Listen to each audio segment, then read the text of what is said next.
जर तुम्ही बारीक असाल आणि तुम्हाला वेट गेन करायचे तेही सोप्या आणि हेल्दी वे मध्ये, तर हा व्हिडिओ तुमच्यासाठीच आहे. वजन वाढवण्यासाठी तुम्हाला एक महत्त्वाची गोष्ट माहिती पाहिजे, ती म्हणजे कोणत्याही एका पदार्थामुळे तुमचं वजन वाढत नसतं.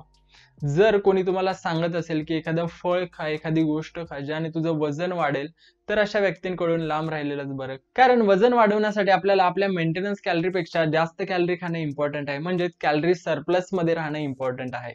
पहिला आपण जाणून घेऊ की कॅलरी म्हणजे काय. मित्रांनो, जे काही आपण दिवसभरातून अन्न पदार्थ खातोय त्यातून आपल्याला मिळते ऊर्जा, एनर्जी, आणि ही एनर्जी आहे ती कॅलरी मध्ये मोजतात. म्हणजे की कॅलरी हा एनर्जीचा युनिट आहे. जसं की आपण आपलं वजन किलोग्रॅम मध्ये मोजतो, आपण पाणी किंवा दूध हे लिटर मध्ये मोजतो, त्याच प्रकारे एनर्जी हे कॅलरी मध्ये मोजतात.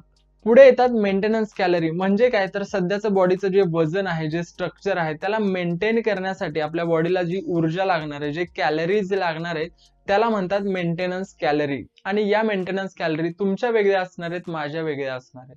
जेव्हा आपण मेंटेनन्स कॅलरी पेक्षा जास्त कॅलरी खातो, म्हणजे सरप्लस मध्ये खातो, तेव्हाच आपलं वजन वाढणार आहे. वजन वाढवणे म्हणजे अर्थातच आपल्याला पोटावरची किंवा मांडीवरची चरबी नाही वाढवायची, फॅट नाही वाढवायचंय. आपल्याला काय पाहिजे, आपल्याला हे हवंय, आपल्याला हे नकोय. त्यामुळे जे काही वजन वाढवायचं आपल्याला, आपण मसलच्या रूपात वाढवणार आहोत, नाही की फॅटच्या स्वरूपात. आपल्याला फक्त वजन नकोय, तर आपल्या बॉडीला शेप सुद्धा आला पाहिजे. त्यासाठी दोन इम्पॉर्टंट गोष्टी. पहिली गोष्ट, तुम्ही सरप्लस मध्ये येणं तर इम्पॉर्टंट आहेच, बट तुम्ही सरप्लस मध्ये येण्यासाठी जे पदार्थ खाताय ते हेल्दी पदार्थ असले पाहिजेत, अनहेल्दी नकोय. लक्षात घ्या, साखरेचे पदार्थ असतील, बेकरी प्रोडक्ट असतील, वडापाव, समोसे, कोल्ड्रिंक, या गोष्टी खाऊन सुद्धा तुम्हाला सरप्लस मध्ये जाता येईल. तुम्हाला भरपूर कॅलरी मिळतील या गोष्टींमधून, बट तुम्हाला पाहिजे तसा रिझल्ट बिलकुल मिळणार नाही. कारण या गोष्टींमधून तुम्हाला कॅलरी तर मिळतील, पण न्यूट्रिएंट्स नाही मिळणार, फायबर नाही मिळणार, प्लस इन्सुलिन स्पाइक होईल. याच गोष्टी तुम्ही जास्त खाल्ल्या तर पुढे तुम्हाला डायबिटीसचे चान्सेस असतील आणि फॅट भरपूर प्रमाणात वाढेल, पोट वाढेल, बॉडीला शेप राहणार नाही. त्यामुळे हे पदार्थ अवॉइड करा. मग तुम्हाला काय खायचंय, तर तुम्हाला कार्बसाठी या गोष्टी खायच्यात, हेल्दी फॅटसाठी या गोष्टी खायच्यात, आणि प्रोटीनसाठी या गोष्टी खायच्यात. मित्रांनो, बॅलन्स डाएट घेण्याचा प्रयत्न करा.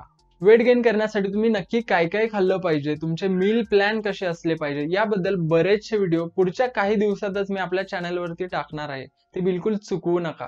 जर तुम्हाला ते चुकवायचे नसतील तर चॅनलला लगेच सबस्क्राईब करून ठेवा आणि घंटा सुद्धा दाबून ठेवा, म्हणजे जेव्हा मी व्हिडिओ पोस्ट करेल तुम्हाला लगेच समजेल. बॉडी शेप मध्ये ठेवण्यासाठी दुसरी महत्त्वाची गोष्ट म्हणजे व्यायाम करा. मित्रांनो, जरी तुम्ही हेल्दी पदार्थ खात असाल, तुम्ही कॅलरी सरप्लस मध्ये असाल, बट तुम्ही व्यायाम करत नसाल, तर अल्टिमेटली तुमचं पोटच वाढणार आहे, तुमचं फॅटच वाढणार आहे. तुम्हाला तो प्रॉपर शेप नाही येणार, तुम्हाला प्रॉपर रिझल्ट नाही मिळणार. वेट गेनचा जो तुम्हाला एक्सपेक्टेड आहे तो रिझल्ट तुम्हाला कधीच नाही मिळणार.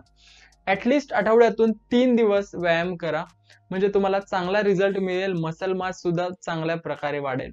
Last but not list, rest घेणे. मित्रांनो, जर तुम्ही चांगला व्यायाम करताय, चांगल्या प्रकारे डाएट घेताय, बट तुम्ही रेस्ट नाही देताय बॉडीला, तर तुमची बॉडी नाही वाढणार, तुमचा चांगल्या प्रकारे वेट गेन नाही होणार, तुमचं फॅट वाढेल, तुमचा स्ट्रेस वाढेल, बट तुम्हाला पाहिजे तसा रिझल्ट नाही मिळणार.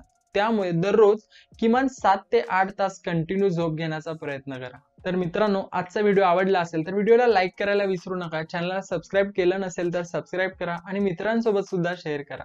भेटूया पुढच्या व्हिडिओमध्ये.